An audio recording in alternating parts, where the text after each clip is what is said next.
지금부터 IBS 인하대학교 방송국의 아침 정규 방송을 시작하겠습니다. 인하대학교 방송국은 본 대학의 이념과 전통을 수호하며 방송을 통해 인하인의 올바른 여론을 대변하고 대학 문화의 창달자로서의 임무를 다하고 있습니다. 아침 신문 브리핑입니다.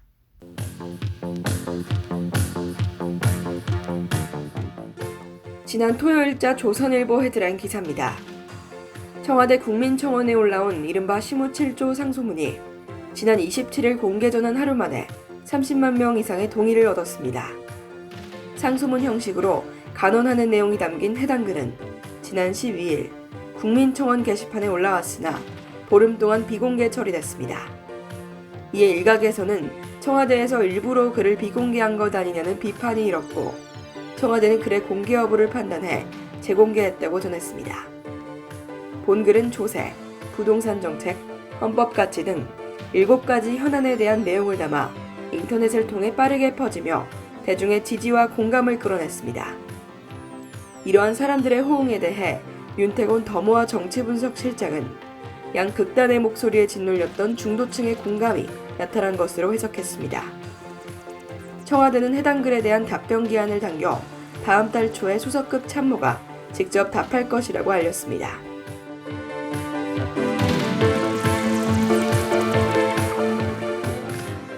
지난 토요일자 중앙일보 헤드라인 기사입니다. 지난 28일 정부가 수도권 방역 강화를 위해 8월 30일부터 2주간 사회적 거리 두기 2.5단계 시행을 결정했습니다. 이번 대책은 밀집도를 줄이기 위해 영업 방식을 제한하게 되면서 음식점의 경우 오후 9시부터 다음날 오전 5시까지 매장 식사가 불가능해졌습니다. 프랜차이즈 카페의 경우 모든 영업시간에 포장과 배달만 허용되며 포장만 하는 경우에도 출입 명부를 작성해야 합니다. 그리고 헬스장과 당구장, 골프 연습장 등의 실내 체육시설과 독서실, 스터디 카페 등에도 집합 제한 조치를 적용했습니다. 이날 정은경 중앙방역대책본부 본부장은 지금 유행 상황이 지속된다면 확진자가 폭발적으로 증가해 대규모 유행으로 이어질 수 있다고 전했습니다. 그래서 앞으로 최소 열흘 정도는 사람과의 접촉을 줄이고 외부 활동의 경우 방역 수칙을 철저히 지켜달라고 당부했습니다.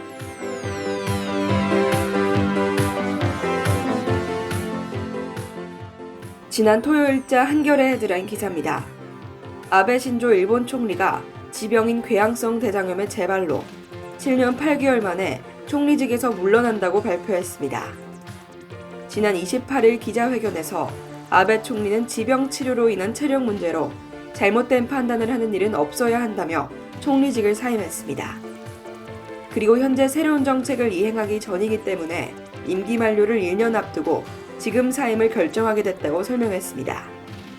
그러면서도 그는 그의 정책 가운데 러시아와의 평화조약, 평화헌법 개정 등을 해결하지 못하고 그만두는 것에 괴로운 마음이라고 밝혔습니다. 또한 사임 의사를 밝히면서도 그는 바로 총리직을 내려놓지 않고 다음 총리가 임명되기 전까지 책임을 다할 것이라고 강조했습니다. 이에 한편에서는 이번 일본 총리의 교체가 수교 이후 좋지 못한 한일 관계에도 영향을 줄 것으로 예상했습니다. 지금까지 아침 신문 브리핑의 이소영이었습니다.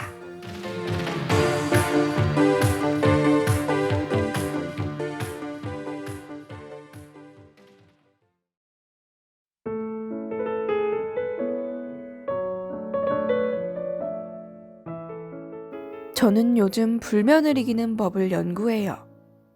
잠이 쉽게 오지 않는 밤이 자꾸자꾸 늘어나서 이대로 가만히 있을 수는 없었죠.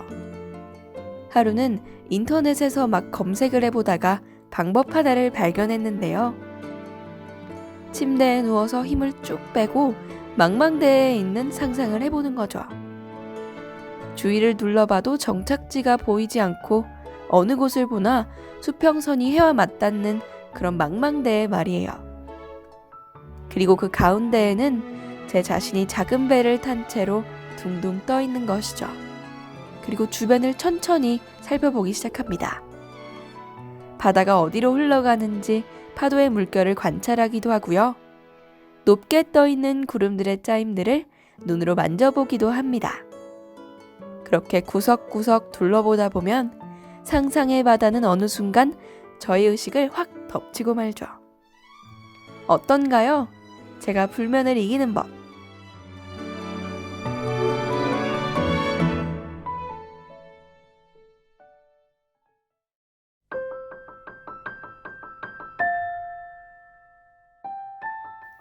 역사 속에서 자라온 아름다운 세계유산들, 인류 전체를 위해 보호해야 할 현저한 보편적 가치가 있는 세계유산들. 세계적으로 정말 많은 문화유산들이 유네스코에 지정되어 있는데요. 우리에게 많이 알려진 친숙하고 유명한 세계문화유산들이 아닌 조금은 우리에게 낯선 그러나 매력적인 세계 각 대륙의 문화유산들을 들려드릴게요. 찬란한 세계의 문화유산 속으로입니다. 이번 주의 대륙은 아시아입니다. 지금부터 아시아의 세계문화유산에 대해서 알아볼까요?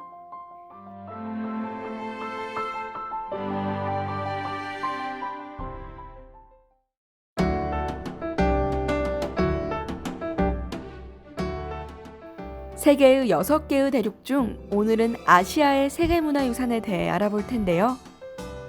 먼저 아시아 중에서 우리나라, 대한민국에 잘 알려지지 않은 세계문화유산에 대해 소개해보려고 합니다. 여러분은 김장, 즉 김치를 담그고 나누는 문화, 이 김장 문화가 유네스코 인류 무형문화유산인 것을 알고 계셨나요?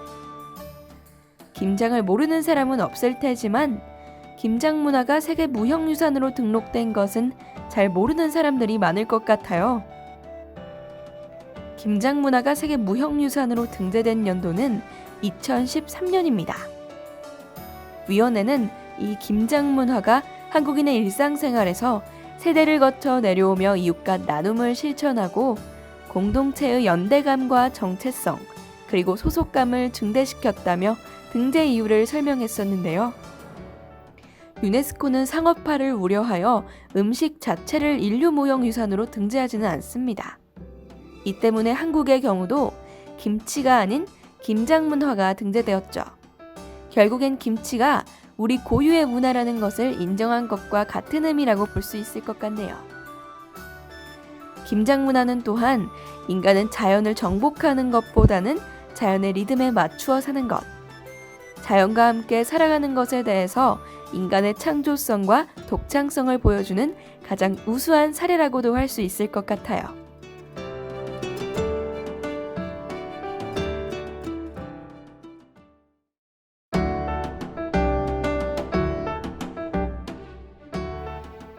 늦가을에 기온이 내려가면 많은 한국인들은 김장에 대한 화제를 나눕니다. 김치는 계층과 지역적 차이를 떠나 한국인의 식사에 필수적이라고 할 수 있는데요. 밥과 김치는 가장 소박한 끼니이지만 가장 사치스러운 연회에서도 항상 떠오르는 빠질 수 없는 반찬이라고 할 수 있죠. 김장을 잘 담고 김치의 참맛을 아는 미각을 갖는 것은 한국 문화와 생활 방식을 이해하는 데 중요하게 여겨집니다. 때문에 지역사회는 종종 외국인 주민으로 하여금 김장 기술을 배울 기회를 제공하는데요. 그러면서 그들이 지역사회의 일원으로 자연스럽게 소속될 수 있도록 돕는 것이죠. 김장 문화가 우리 사회를 통합하는 일에 일조할 수 있다는 점은 너무나 뜻깊은 문화인 것 같아요. 그렇다면 김장 문화에 이어서 이번에는 아시아 대륙 다른 나라의 세계문화유산에 대해 알아보도록 하죠.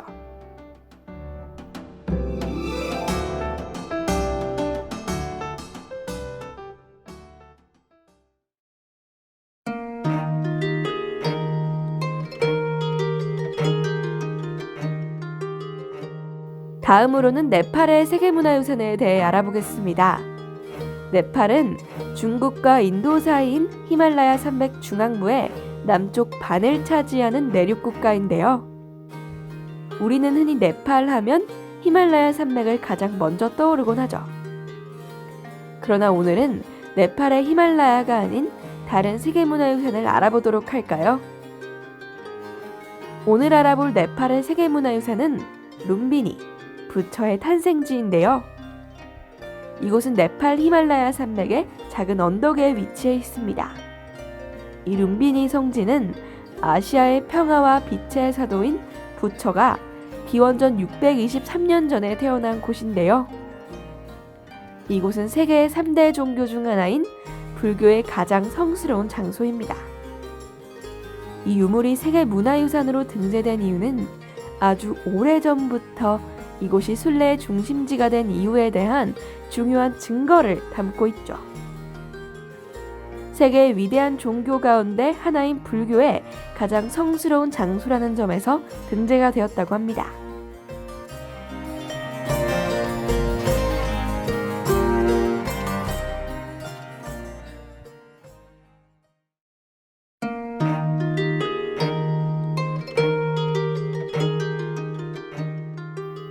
룸비니는 불교 신자라면 반드시 방문해서 무상의 참뜻을 깨닫게 하는 곳인데요. 룸비니의 주변 지역은 유순한 짐승이 있고 농사에 알맞은 풍요로운 자연환경을 부여받았다고 합니다. 역사적으로 이 지역은 기원전으로 거슬러 올라가는 고대 유적과 유물이 많은 보물 같은 곳인데요. 부처 시대의 아름다운 동산으로 묘사된 이 유적은 지금도 여전히 전설적 매력과 아름다움을 간직하고 있습니다.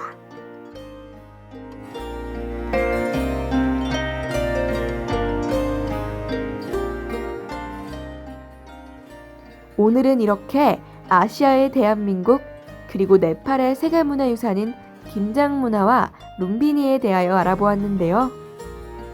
우리가 평소 잘 알고 있는 문화였지만 세계문화유산으로 등재되었다는 점은 생소할 수도 있었던 김장문화, 그리고 네팔에 보존할 가치가 있고 성스러운 장소인 룸비니. 이 두 가지 문화 모두 세계문화유산으로 선정되기에 정말 마땅한 우리 인류의 문화라는 생각이 듭니다.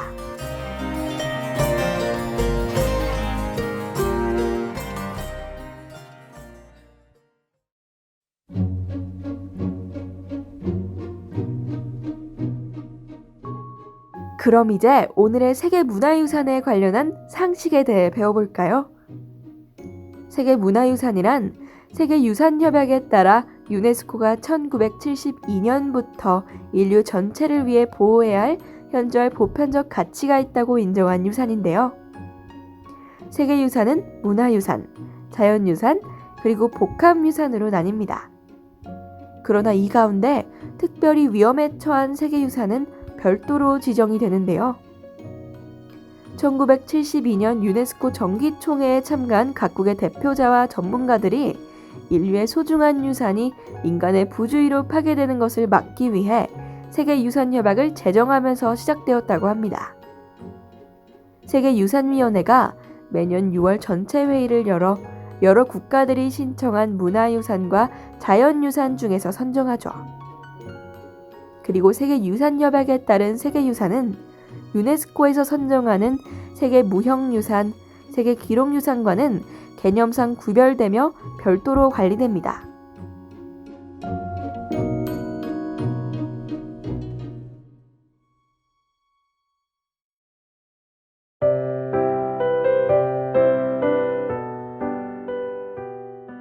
너무나 아름다운 우리의 세상, 그리고 너무나 아름다운 자연, 그리고 인류의 문화들. 보존해야 할 가치가 있는 우리의 역사적 재산인 문화유산을 알아보는 시간. 볼빨간 사춘기의 아틀란티스 소녀 들으며 이번 주 찬란한 문화유산 속으로는 마치겠습니다. 다음 주는 조금 더 낯설지만 매력 있는 세계문화유산으로 찾아뵐게요.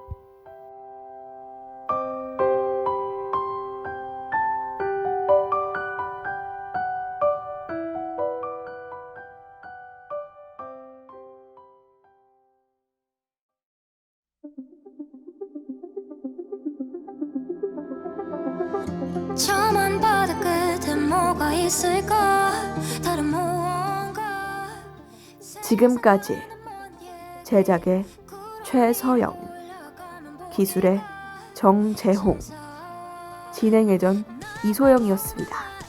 고맙습니다. 거기를 대보면 오직 내게만 작게 들려오는 목소리.